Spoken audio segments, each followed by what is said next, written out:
Okay, we're live. Yeah. So, The Strange Ones by Jeremy Jusay. It's a graphic novel. Did you get a chance to finish it? Yes, I did. Okay, I Me I read it just today because I'm really good at too. procrastinating. I kept telling myself it's a graphic novel. It's super short. I can read it like the week before, but then I completely forgot because I was busy with the Mhm. duties in school. So I woke up this morning. I was like, shoot, I still haven't read it. So I sped read it all in like 1 hour.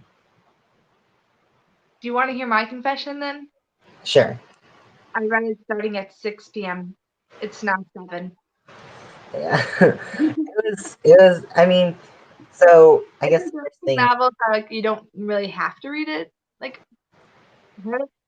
yeah, Huh. yeah. Okay. The first thing I want to ask is what was your final rating? You first. I'm wavering in between 2.5 and 3 stars. It was kind of, the art was really nice, but I didn't mind the story. It was mostly the dialogue, the writing style. It was clunky. So I don't typically read comics very much just because I have so many books sent to me and Hmm. I'm so far behind.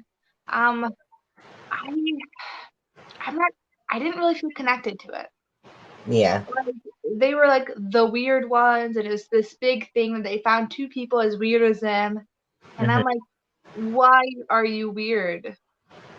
If you Yeah, were they above didn't really go into that. Like, and I personally, it depends, but like the cliche of the main character is quirky, it can get annoying. So I feel like, but and I it, felt like you need more quirk to yeah, cover spooky. there wasn't any really quirk. It just felt. I think with the male character Frank, I felt like he was on the quirkier side than what's the other one? I forgot I names. don't remember her name. And Angeline with a J. Yeah, Angeli. She wasn't as quirky. Frank was a little more quirky than she was. See, I love the cover, like this I little like with this little like dancing and this little like kind of like grumpiness. it. I was so convinced that I was going to freaking love this book. Hmm. I like the cover because it portrays their dynamic where Really well, yeah.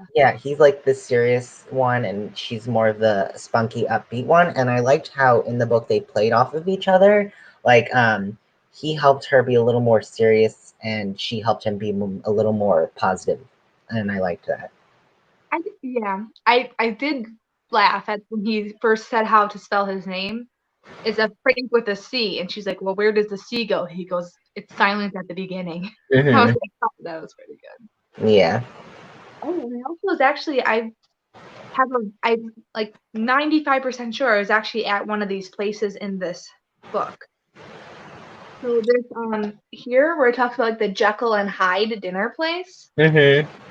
In 8th grade, I went to New York for like our school trip, Hmm. and we went to a place called Jekyll and Hyde, and I got a mug that has that logo on it. I think mom eventually got rid of it because she thought it was creepy, but I Uh-huh. had it at some point. That's cool. I've never been to New York City. I want to go to New York City so bad. Oop. It was I mostly want to go because I want to meet publicists. There are a couple bookstagrammers in New York City that I like to meet, stuff like that. mm-hmm. Yeah. What else? I loved the art style. I especially loved with Frank that his eyes were shaded. Oh, I except for at that one moment they weren't. Yeah, and I liked that. I liked that because it felt so symbolic to me. Yeah, I thought there's gonna be more. I don't know, like with the way the eyes were shaded, I kept thinking it was like a magic thing or something more. Like I kept waiting for someone to comment on it because it was so obvious. So Hmm. then I was like, okay, so this is just supposed to be like a symbolic thing of him not being particularly engaged with the world. Hmm. Yeah. I wish it would have been something like magic, like have you ever seen Supernatural? Hmm. The demons with the black eyes.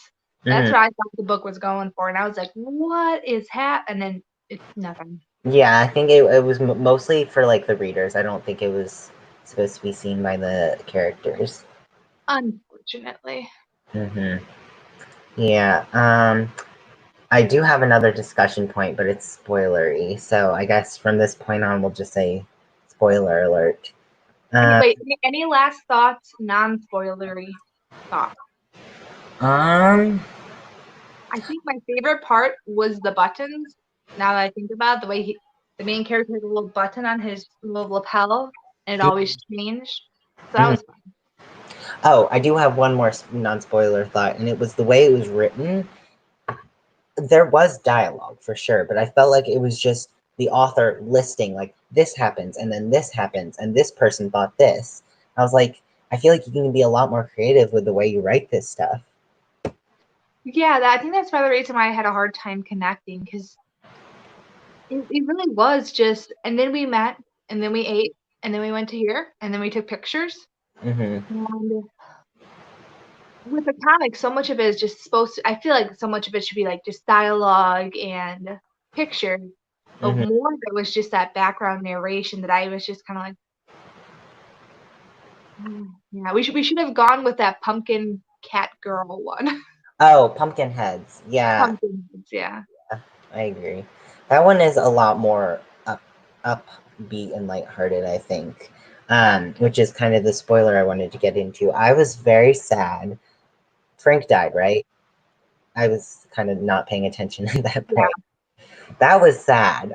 And That took me by surprise, because I was kind of like, why?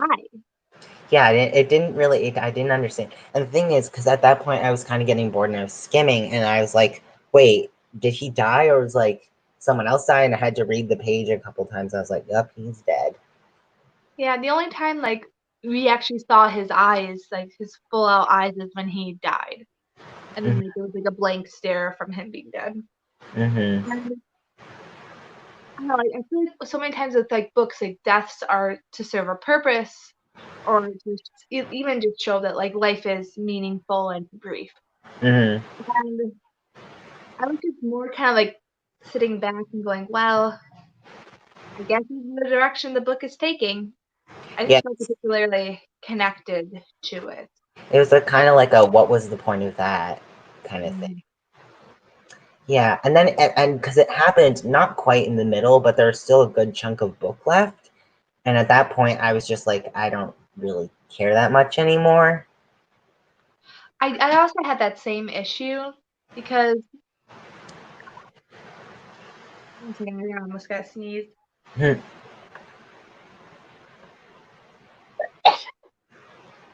I did a lot of gardening outside, so all of the allergies were kicking in. Mm-hmm. But yeah, so like when the death happens in a book, and if you have two characters in the book, and like those like they're pretty much like the only ones that matter, and you kill off one of them, and if I wasn't feeling like super invested to begin with, it Mm-hmm. kind of, the only thing that like was really helping me kind of get through the book was I liked the relationship and I liked the dynamic between them. Mm-hmm. And if you cut that off, it's kind of like, what am I here for? Yeah, and I just felt like she wasn't as heartbroken, if that makes sense. Yeah, she handled it like a champ, and I feel like there should have been less handling. Yeah, I feel like she should have been more heartbroken than that. But you also have to kind of think like this is like a comic media, so they don't have like 50 pages of her being able to really like deal with the grief. Mm-hmm. And then she started to meet the other guy, and then I was like thinking like the two of them were gonna end up together, but I don't think that happened. I don't think they did. And I was like, well, what was the point of it? Because to me, it felt like he was being introduced as like another love interest.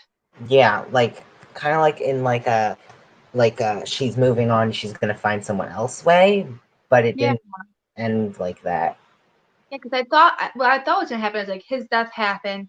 I started to see that little bit of bridging between his friends and her friends, and I thought she was gonna be like enveloped in their group, and then like find out who she was truly meant to be or something like that. Mm-hmm. And that didn't happen either. Yeah. So I think we found out how bad I am at predicting comic books. Yeah, and well, and that's the thing is it because like with comic books, because this is I think it's a graphic novel, and there's kind of I found a difference because it was a graphic novel. Like all novels, I felt like it has to have an overall theme or a point, and to me, this one didn't really have a point. It kind of just felt like a series of events that happened. which I guess is its own genre in itself. Like there's slice of life books. Mm-hmm. There's definitely ones where I have been like so invested in it, and Mm-hmm. I'm like, I don't even care that you're eating a bagel for the 12th time. I Mm-hmm. love this.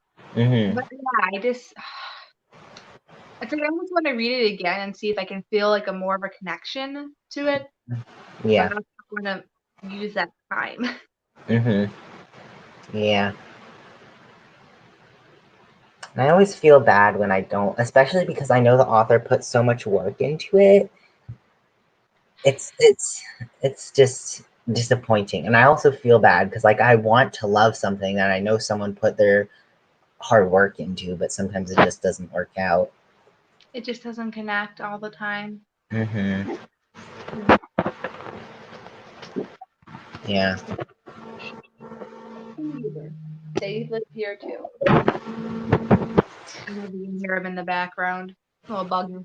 Mm-hmm. Hopefully Luna's sleeping on the couch. Mhm. How is she doing?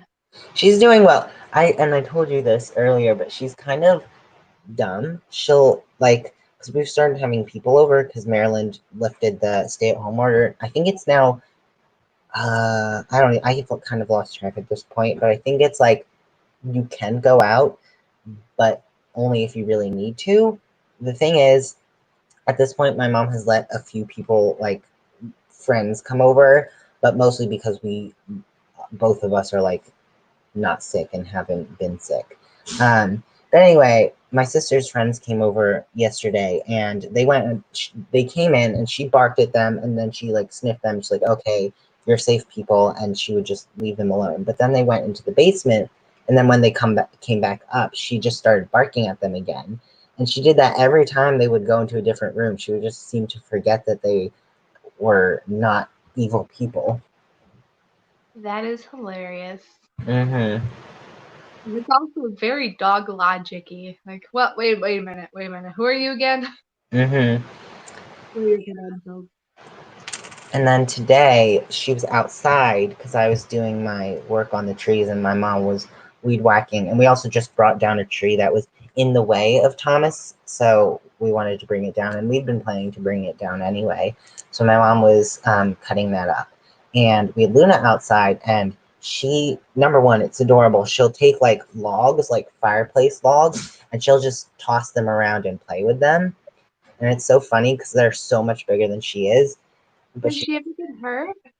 no, she doesn't get hurt. She just like they're like logs you would put in a fireplace. She'll like grab them and then she'll like toss her head and throw them, Oh, like and then throw them she'll chase them. So she does that, and it's really funny to watch.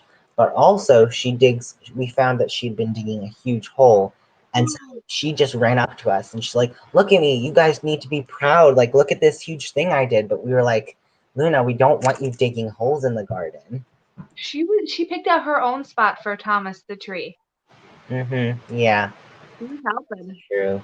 Mm-hmm. Yeah. Yeah, Thomas does not like to pick up logs in his, or I guess branches in his mouth. Mm-hmm. He's very particular. He loves these one green ball, and Mm-hmm. it's like the only ball that matters to him. So we went to Walmart and we bought a ton of those same green balls, figuring if it ever gets lost, we Mm-hmm. have a backup. Yeah. However, his special green ball is slightly different in like the thickness of the rubber, so it squeezes just a minuscule amount better and a slightly higher pitch. Mm-hmm. He knows the difference. He Wow. will see it through every single green ball, same manufacturer, same brand, same everything, and find the one with just that little bit of give. And if Mm-hmm. he can't find it, he starts pacing the house. Like Huh. the kid with like with that special toy, and they're like, no, nothing else counts. I need my security toy. Yeah, Luna's not really like that. She's not terribly choosy. Um, I mean, she can be, but she doesn't really have anything she's picky with. Oh, but when we give her bones, and this is something we're trying to get her a behavioral specialist or something, because she is, she's not, she gets, number one, she gets very possessive. She also gets so upset when people are in our yard because we have a creek in our backyard. So people will like come through the side of our yard to go to the creek, and she gets so upset. So we're trying to figure out how to help her with that. Sorry. He was confused. Oh, I was just saying we're trying to figure out how to help Luna with basically her people anxiety. She just gets so upset when people come into our yard. What we did with Squamish is that we just did look at me or look at that. So like you do a couple things. One is like you teach him that watch me means that he looks at you and gets a treat. So you Mm-hmm. kind of break that stare so they don't look at you and everything. And then Mm-hmm. the other thing that we did is if he looks at something without barking, you give him a treat. And it has to be like rapid fire, like literally like look, treat, treat, treat, treat, treat, treat. And now he's learned for the most part, like if he sees something that's scary, he just goes like stiff legged and he goes and Mm-hmm. then we give him treats and he's like, okay, mom, like, sounds good. And eventually after getting enough treats, he calms it down. So the problem with Luna is she's very stubborn and she doesn't really listen to commands. Like she only listens when she wants to. Like if I have a treat and I say sit, she'll sit. But if I don't have a treat and I say sit, she won't sit. She only does it for food. And sometimes if she's really upset or if she really wants to get something, I can put a treat right in her face and she won't eat it. Yeah, that happens with Squamish sometimes. And he's still very food motivated, like he has to get a treat. We're kind of starting to train him out of that, but that does take a while. And Mm-hmm. I don't know, like I always feel bad. Like he did the trick. He deserves his little treat. Yeah.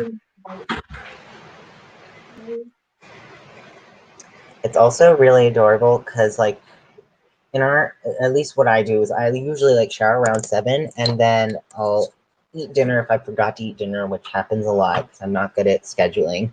Um, and then I usually write reviews or read a book or watch a TV show. And then around 9 or 10, I put Luna in her crate. But by then, she is asleep on the couch. So I'll just come and I'll say, Luna, it's time to go to bed. And it's so adorable because she just gets out of, she hops off the couch and then she stretches and then she just waddles back to her crate, and it's really adorable. That is really sweet. Mm-hmm. I love that. Yeah.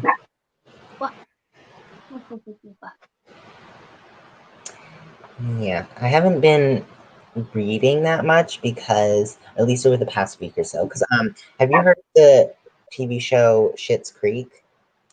I've heard of it, yeah. I haven't watched that. I've been watching Avatar. Yeah. I started watching it, and it's really good. I love it, and it's really funny.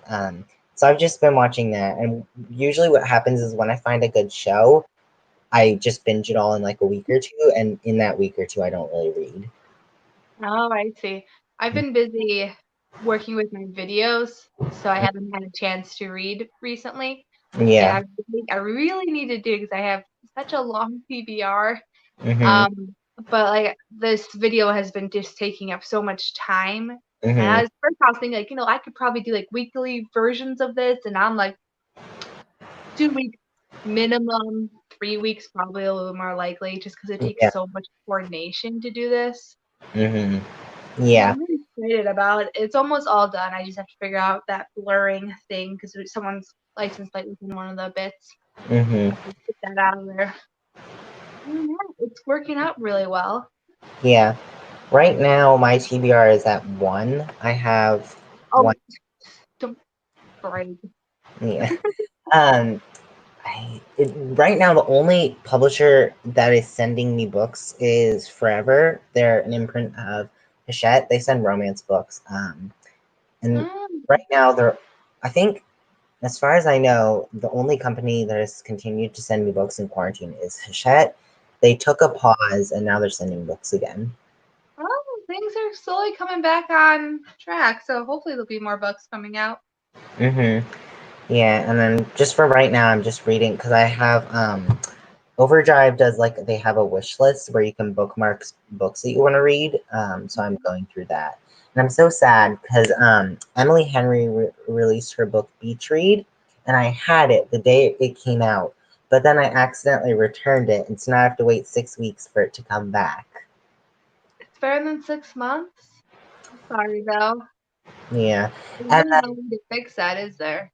no, there isn't. I mean, and the thing is, because like they do, are you sure you want to return? And I clicked yes because I thought I was returning something else. It was just so sad. Um, Yeah. that's happened to me once with like no, actually a couple of times with Goodreads reviews where I've accidentally deleted them. Because when you like update it on your phone, sometimes those buttons are so close, and I sometimes just go on autopilot, and I'm like, oh yeah, that's it. Mm-hmm. I got rid of a couple of my reviews that way, which was a little sucky, but oh. I don't know if I've ever done that. I have accidentally like put them in the wrong shelves before, but I don't think I've ever deleted a review. Um, It was my review for Animal Farm, and whew, Animal Farm, their fan base can be pretty dang toxic. mm-hmm. We had like about 300 or so comments on it about like the intelligence and everything. It was like, wow, people feel very strongly about this book, and it was honestly a little bit of a relief once it was gone, because I just didn't have to deal with it anymore. Mm-hmm. Yeah.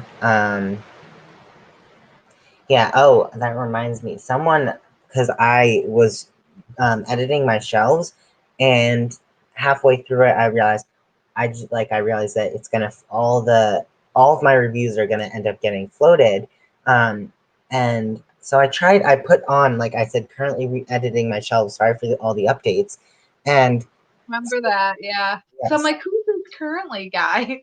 Mm-hmm.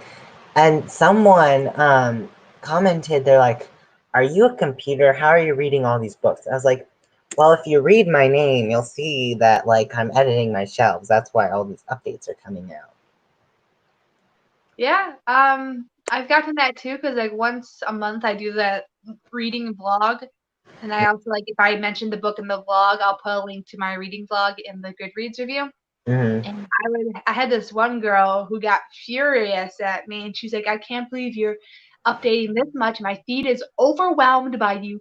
You need to stop. I saw that. Oh my goodness. I was like, And I was just like, I mean, I'm sorry.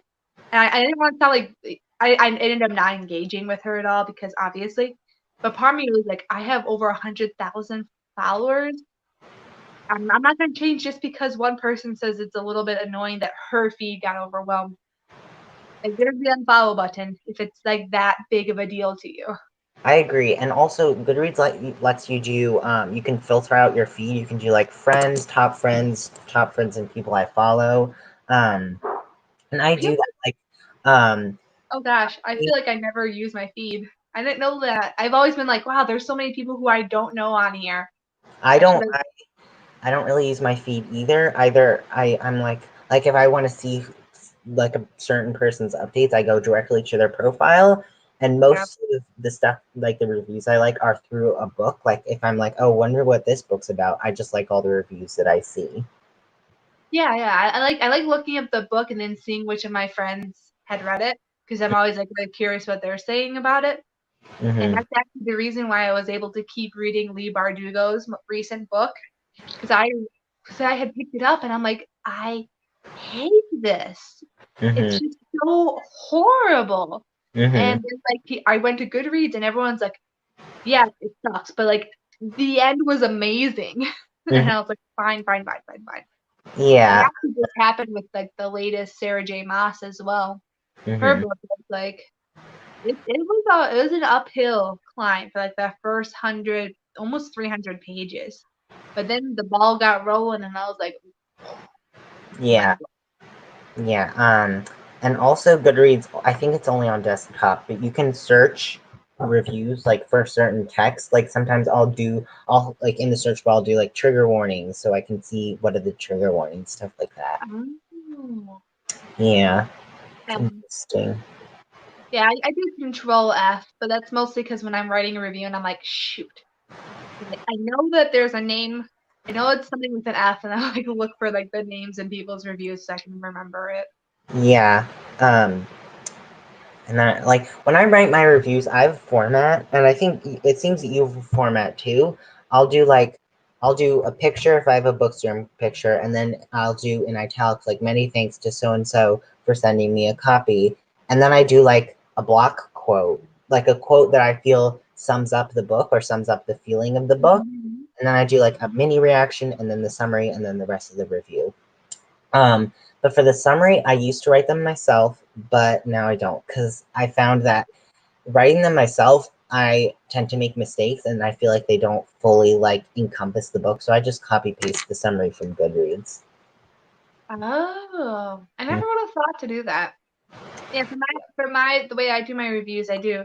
So like my new thing is I'm trying to have a Bookstagram picture for every review I'm writing, and I'm up to April of this year, and I have like I think I'm still at like 33 or so. I had someone who asked me to emergency beta read a book for them because they wanted to get it out like really, really soon. So I completely derailed all of my plans to like finally catch up with my reviews, Mm-hmm. unfortunately. Mm-hmm. But so like I have like the picture and then I have quotes and then I have summary with more quotes in it. And then at the end I say my thoughts and at the very end I'll say like whether or not I was given a copy. Mm-hmm. And it's just like instinct at this point. Like I feel very weird if I'm not using that formula for writing my reviews. Yeah. And I also have like a bottom line, which a lot of people seem to like. I'll do like age rating, and I'll do like R, PG-13, PG. And then I do content screening, like I'll do how much violence, what were the positive messages, sex, Hmm. language, drinking and drugs, and then I do content and trigger warnings, stuff like that. I kind of debated doing that, but like I have so many reviews out there already that I don't want to go back and read it. So Yeah. I need to go back to all of my reviews now because I also have like a byline with like my Twitter handle, Instagram handle, and Snapchat handle on it, and YouTube. Mm-hmm. And I recently changed all those handles so that they'd be all consistent. So it's all Miranda_reads. Mm-hmm. On a side note, Snapchat doesn't let you delete your account.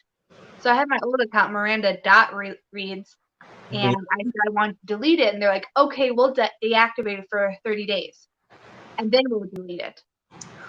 I Pinterest does that too, and so does Instagram. I don't know how because I've never used Snapchat, but I think that companies will do that. They'll be like they do their best to hide the delete feature because they don't want you to Yeah, delete your. I had to Google it, and I'm like, where? How do I get? Because like, it just said like you can deactivate it, and I'm like, I don't want to deactivate. I want to get rid of my account. Pinterest is like that too. What Pinterest did or does, I don't know. I deleted my Pinterest account because this is a funny story. So this was, I think, back in 2014, I think, and this was before I came out to my parents as gay, and I was like, I want to delete my account because it's showing me all of these pictures of hot guys because that's what I like to see. But I don't want my parents to see that. So I deleted my account, but it was annoying because Pinterest was like, okay, we'll delete your account after 30 days to make sure you're sure. I was like, can you please delete it now? I need to have it deleted now. But they're like, no, you can wait 30 days. You It see was that really does annoy me because it's not like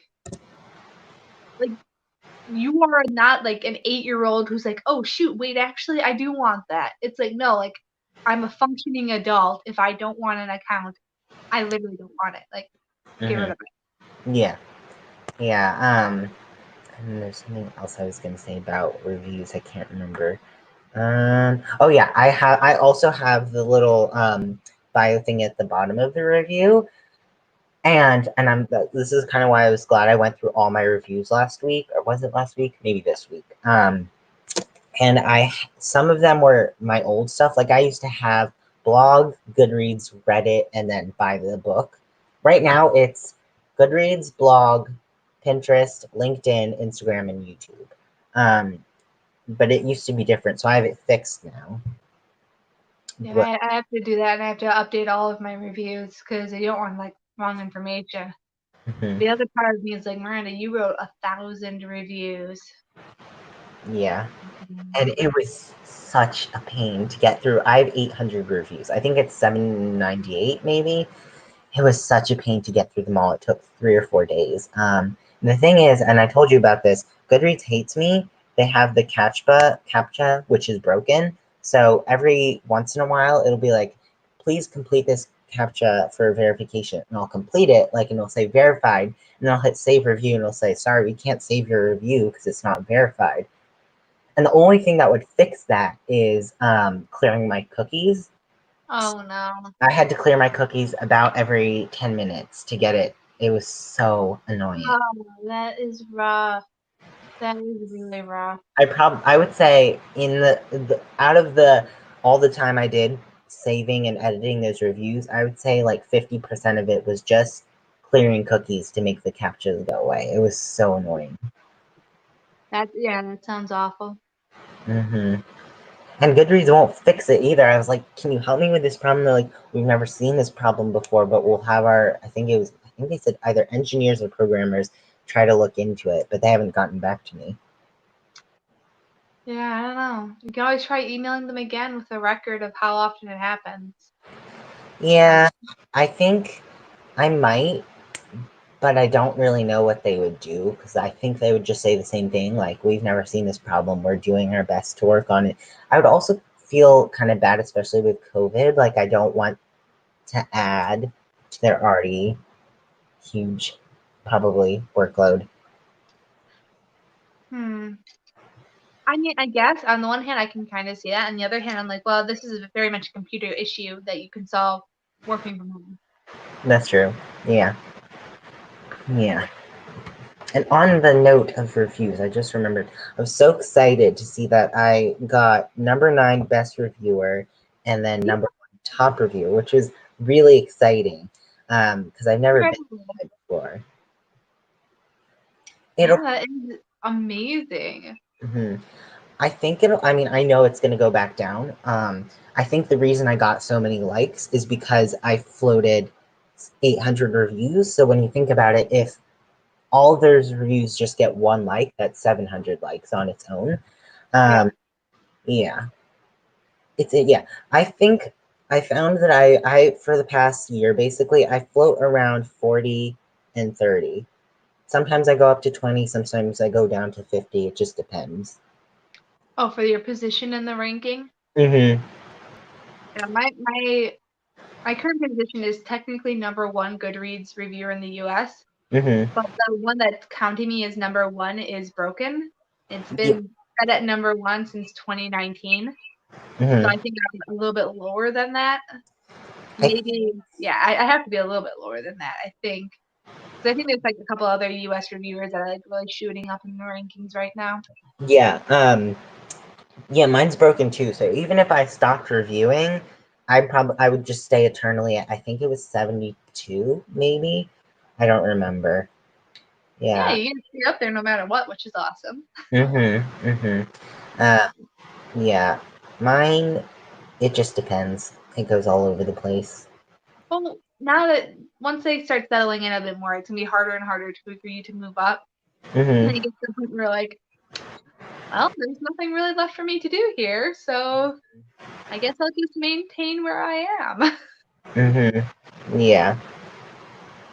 Although, I don't know if this is a sign of growth or just a sign of bots, but I have been noticing over the past month or two that I've been getting a lot more friend requests than I used to. Are you on the rankings for most followed at all? No, because I only have 500, I think 500 followers.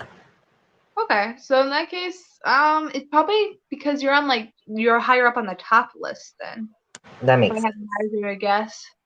Because I And I know think once I hit like the top followed, like a weekly thing, then it starts like everyone starts to kind of start following you from there. Well, and I don't know if they still do this, but when I got my Kindle, my e-reader, and I made a Goodreads account, Goodreads was like, here are these accounts that you should follow. I don't remember the accounts there were. I think they were mostly authors. I saw Otis Chandler. I don't know if he's the founder of Goodreads. I think I saw a couple reviewers. I don't really remember. So from what I understand is like a year or two ago, they kind of updated that so it starts showing more of like the reviewers. And I Mm-hmm. also noticed like around that time I saw a surge in followers as well. Mm-hmm. And at first I thought I was like, oh my gosh, there's bots. There's bots everywhere. Because Mm-hmm. they're all like brand new accounts, no books read, no friends. And I'm like, hey, Goodreads, just Mm-hmm. like there's a lot of bots around. Mm-hmm. And they're like, oh, no, no, no, we're just promoting your stuff to new people. I was like, okay. Oh, and that does remind me. I don't remember how long I did this, how long ago I did this, but in the account settings, it was like, do you give Goodreads permission to share your reviews? Something like that. Hold on, I'm gonna look. But it was something along the lines of like Goodreads sharing your reviews, and it had been checked to no, Goodreads don't share my reviews, something like that. And I checked Yeah. yes. So maybe that I'm made always sense. kind of curious what that actually does. I don't know. I wonder 'Cause if it has anything to do with like Goodreads, like Google searches, like Goodreads sharing reviews to Google search. I don't know. I'm looking right now. maybe. I've never been able to track down exactly what it does. And at first I said no because I'm like, well, why aren't you going to compensate me if you're going to use my reviews for stuff? Yeah. I was like, well, I'm not going to get compensated really for writing a review anyway. So what was the point of that? Yeah.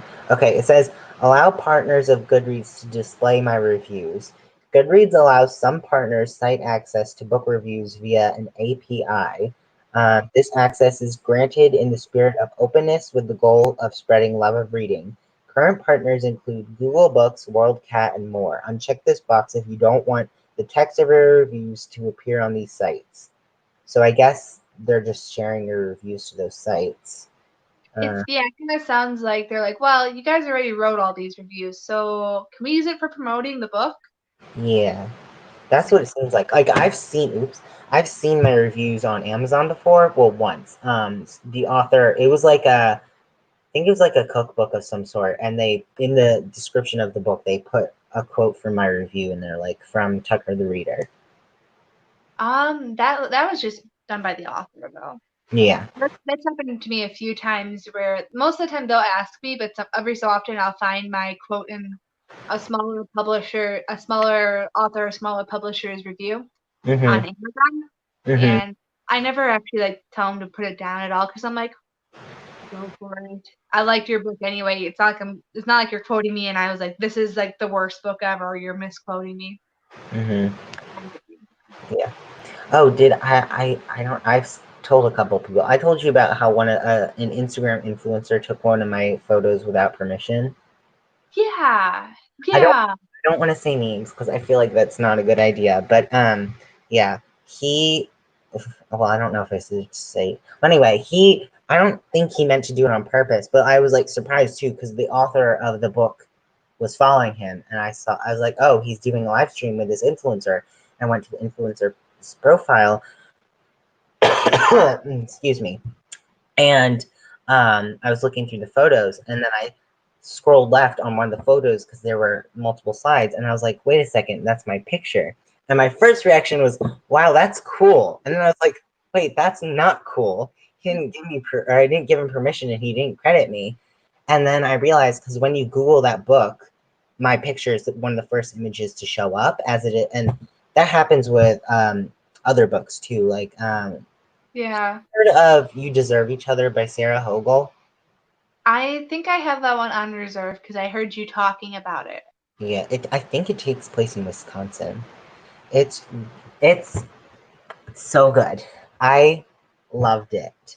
Um, it was so hilarious and so romantic. But anyway, when you Google that book, my picture shows up.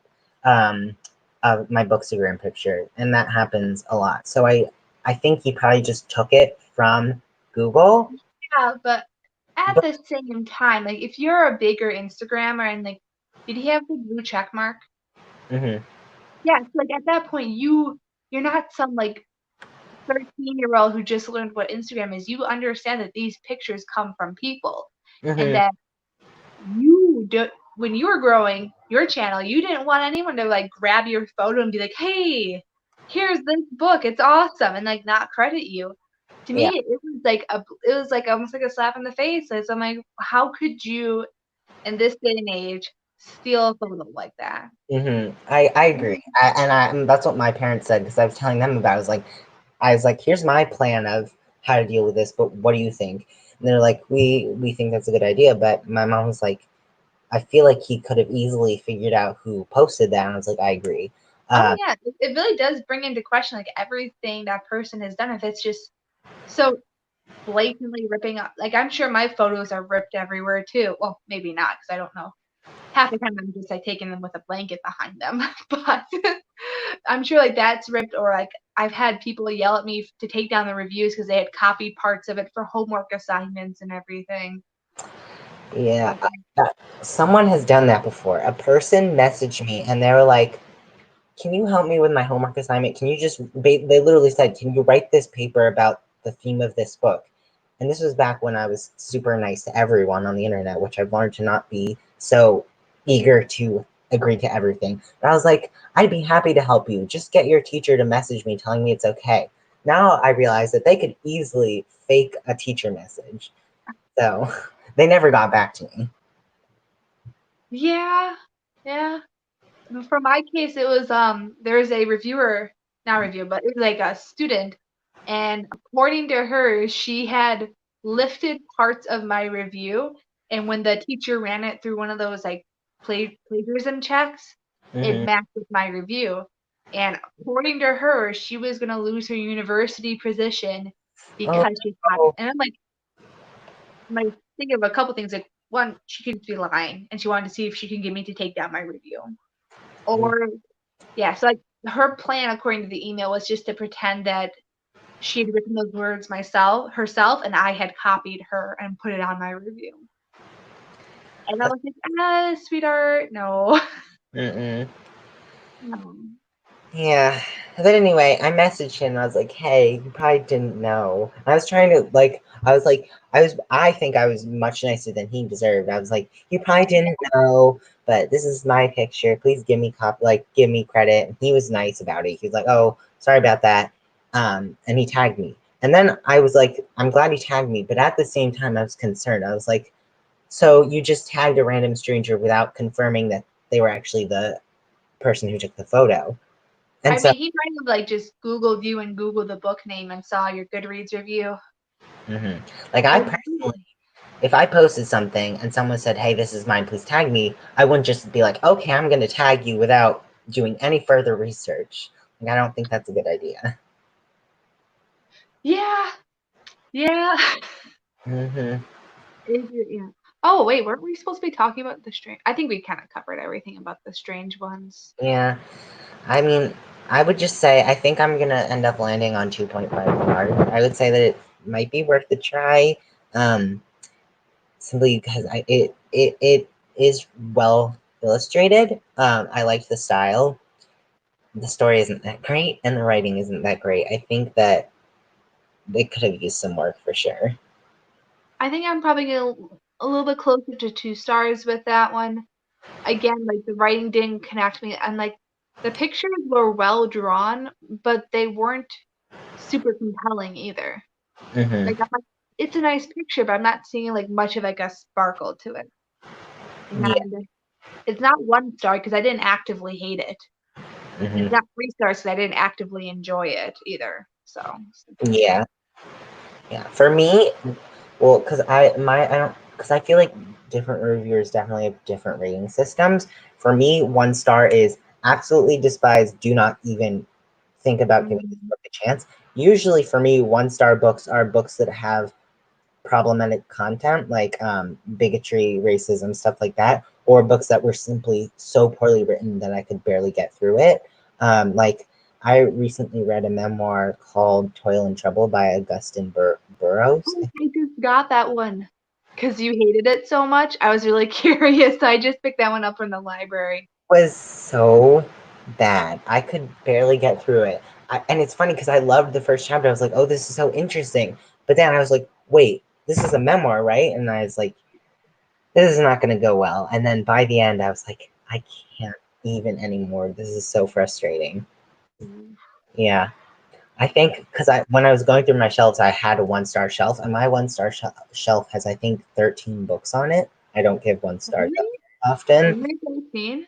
Mm-hmm. Yeah. Gosh, I think I'm closer to 100. I think my most common rating is 4 stars.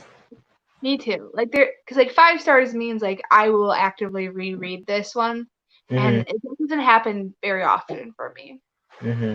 Yeah, 1 star is absolutely terrible. Do not read this book. 2 stars is I did not like this book. I don't recommend reading this book, but it's not like mind-blowingly horrible, and if you read it, I won't like dissuade you. 3 stars is like it's almost like a neutral kind of like I didn't even care about this book. Like it wasn't horrible, but it wasn't wonderful. 4 stars is like I liked this book, it was enjoyable, maybe read again and recommend. And then 5 stars is like mind-blowingly amazing. I'm gonna recommend this to everyone. Yeah, over time, I think my ratings have gotten a little bit easier. Just because like 1,000 books, and me at the very beginning of Goodreads, I was like very, very harsh about where I'm drawing the lines, and now I'm a little bit more maybe. But 1 star, actively hated it. 2 stars, I read it and I will never read it again, but like I didn't actively hate it. Yeah. 3 stars, it was okay. 4 stars, I enjoyed it. 5 stars, this book you should read it right this very moment. Yeah. Goodreads has like 1 star is hated it, 2 stars is didn't like it, 3 stars is liked it, 4 stars is really liked it, and then 5 stars is amazing. Yep. And then here's what happens to me is I try to be more picky with my 5 stars, because occasionally I'll be like, I'll rate a book 5 stars, and then I'll read another book and be like, 5 stars for sure, and they'll be like, wait, was the last book 5 stars though? Yeah, I have that sometimes. Yeah. And that's why I start actively labeling it like 4.5, and then like round up or round down. And then like also with like children's books, like I get sent quite a few like children's picture books, and I'm like, yeah, this is a 5-star children's picture book. But it's also like not like everything is mind blown. I'm like, I just don't see a flaw with it. It's a good kids picture book, so I'll just rate it as 5 stars then. Yeah. And then yeah, I don't generally rate children's. I don't really read children's books that much because I like high concept fiction, which is basically like fiction with more plot based. Orange to your fancy. Yeah. But A Tale of Magic by Chris Colfer. All of Chris Colfer's books are That's a list. outstanding, in my opinion. And there are people who are like, this is bad for so and so reasons. And it's partly nostalgia, but at the same time, I think his books are genuinely well written and have amazing concepts. Yeah, I have to check those out actually, but they do sound very good, and I do have, I think, like the first and the second one. I'll have to get them. For which series? Land of Stories or A Tale of Magic? I think I just have the first A Tale of Magic. Yeah, A Tale of Witchcraft doesn't come out till October. Okay, in that case, yeah, I don't have that. Yeah, because like The Land of Stories is his main series, and then A Tale of Magic is a prequel to that series. You can read it on its own, but in my opinion, it's much more enjoyable when because like I love the way that I finished A Tale of Magic and they like tied it back to Land of Stories. It was so good. I loved it. Okay. I'm still stuck at like 30, 40 books to read. It's okay. Stressing out. I have to read so many books. I've literally taken days off of work so I can just sit and read. Yeah. I'll read like 4 or 5 books that day. Sometimes when I like, because out of all those 40 books, how many do you genuinely want to read all of them? Because there are some books in my TBR that I didn't actually want to read, so I would skim them and write shorter reviews. So I haven't actually DNF'd a book in years. Like if you send it to me, I will read it no matter what. If it's like a book that is very like icky content, then I might skim it a bit just because I'm like, I don't want these memories in my head. But then I will read it. So like, yeah, it's like I'm interested in all the books. I don't know if they're gonna be 5 stars or not, but I do want to finish them. Yeah, So, I get that. I get that. Like, I don't want to say that's OCD because I hate when people are like, oh my gosh, I'm so OCD. That annoys me because it's just commitment.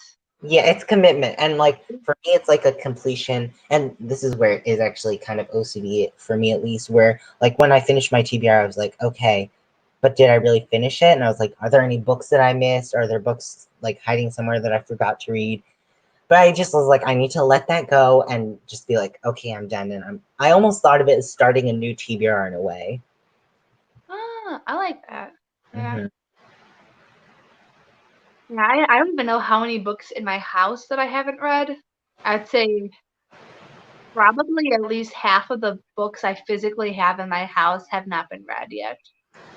I used to be that way, because I have I think 18 bookshelves. I have my bookshelf it sits against a whole wall, um, and I bought so many books just to fill space.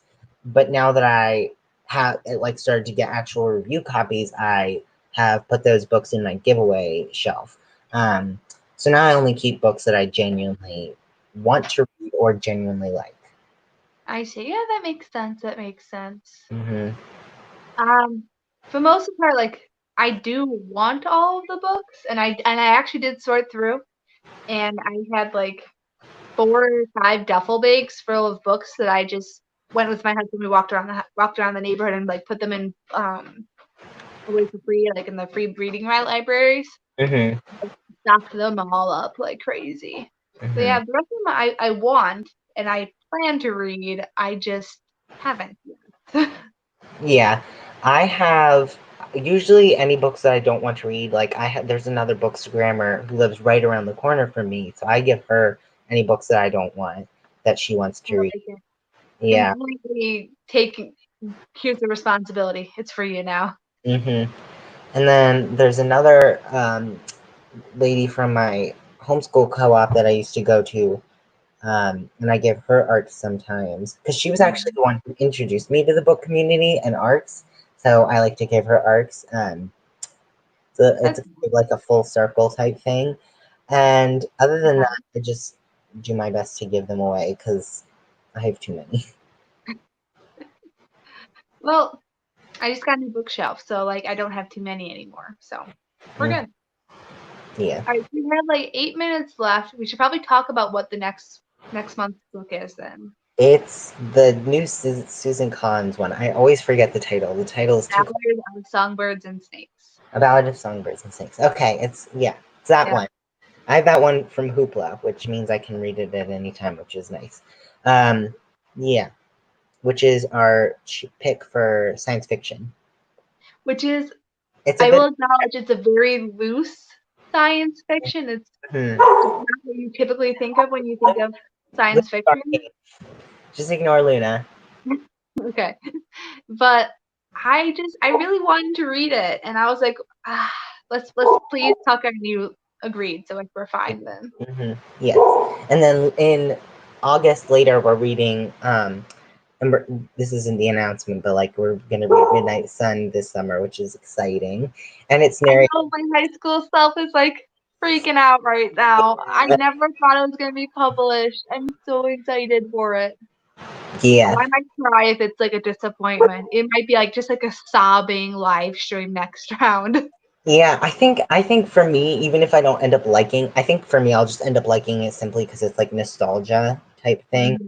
Mhm. And it's gonna be read by Jake Abel, and he has such a soothing voice.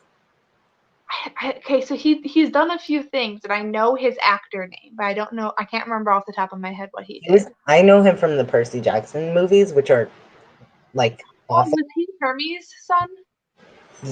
Yes, I think so. He was Luke. That was his Yeah, name. Yeah, yeah. yeah. The movies are so Looking forward to that audiobook then. Dang. bad. Yeah. Did you know I think Disney Plus is doing Percy Jackson. I mean, doing. I think they're doing the show. I think. Oh, they're doing like they're turning it into a series, like a web series, I, a TV either series. a movie or a TV series. I'm not sure.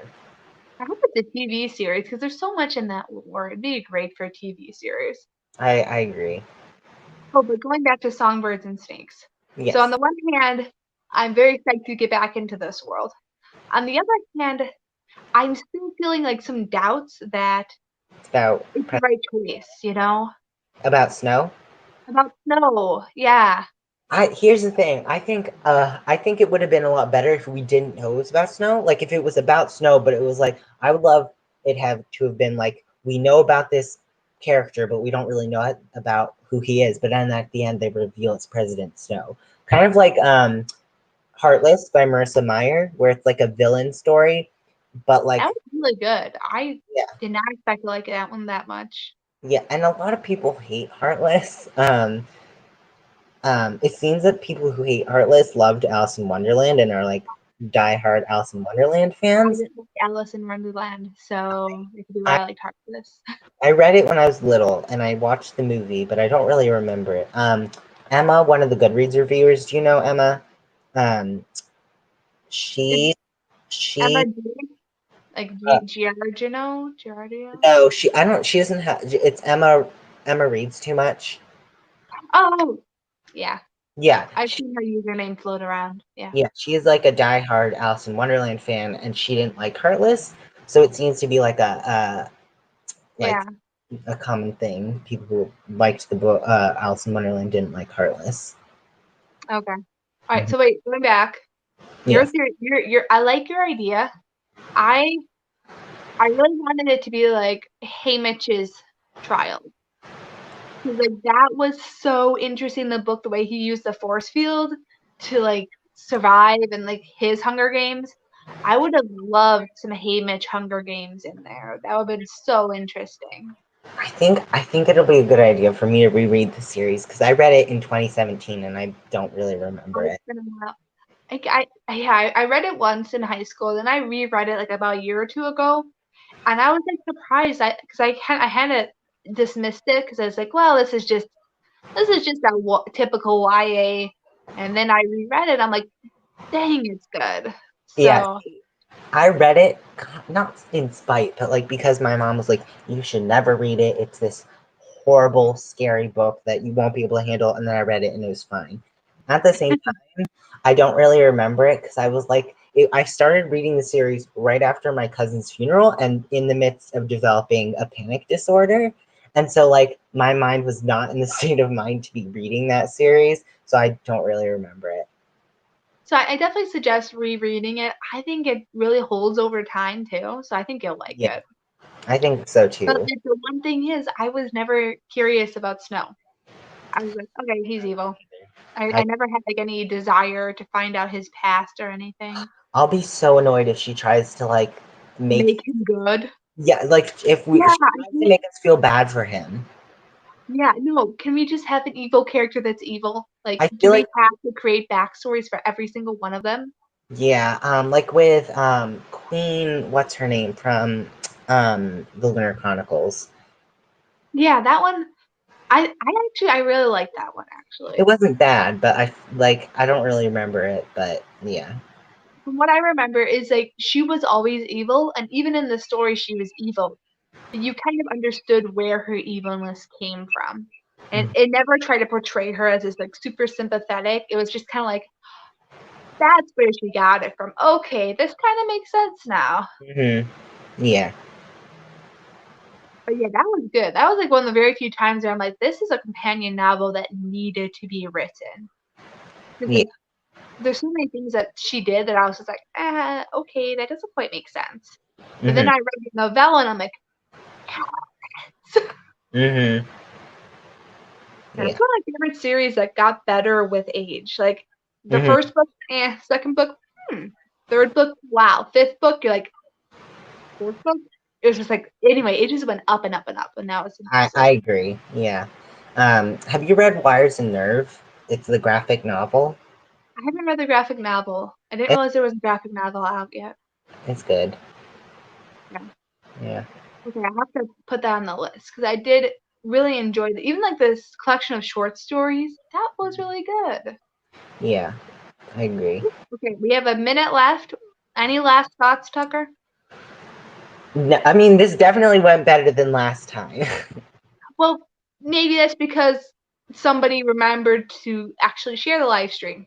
Yeah, maybe that. Yeah. Yeah. So I definitely it definitely went a lot better this time. I think like we should start doing it is like a week ahead of time. So start like sending out messages and saying like, hey, is this gonna be happening? Yeah, I think we should do it earlier. Yeah. Okay. Bye, everyone. Thanks for watching. Have a great day. Bye.